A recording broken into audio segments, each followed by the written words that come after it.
April 1945, Berlin. How does a failed artist become a monster that brings the world to its knees? It all began at the end of the Great War, in the wounded and angry soul of Germany. In this chaos of national shame, a dangerous lie took root. We were stabbed in the back! And this lie became the perfect home for Adolf Hitler's rage, the small Nazi party.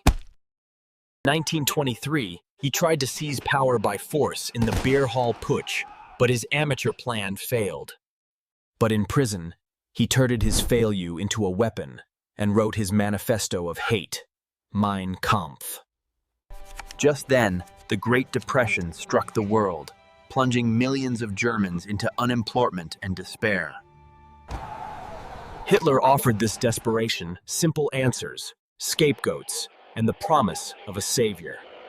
Nazis believed these promises, and in 1933, Hitler became chancellor through democratic elections.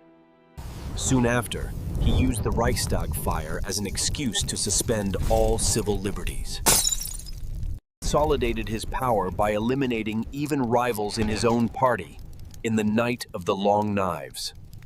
The Führer. The army swore an oath of unconditional loyalty to him alone, not the Constitution. Hate was now the law. The Nuremberg laws systematically targeted Jews and other minorities. His war machine, with the Blitzkrieg tactic, tore across Europe in an instant, seeming invincible. The shadows of his conquered lands, the darkest crime in human history was committed. It pushed him to invade the Soviet Union, and the Sixth Army froze to death in the Russian winter.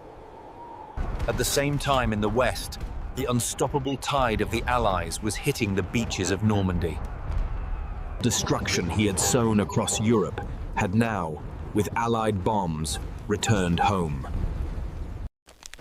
Detached from reality, he rained down final orders to non-existent armies in his collapsing empire. On April 30, 1945, the monster he created erased itself, leaving only ashes and pain behind.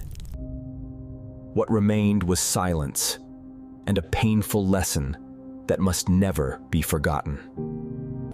The architects of hatred always remain buried under their own rubble.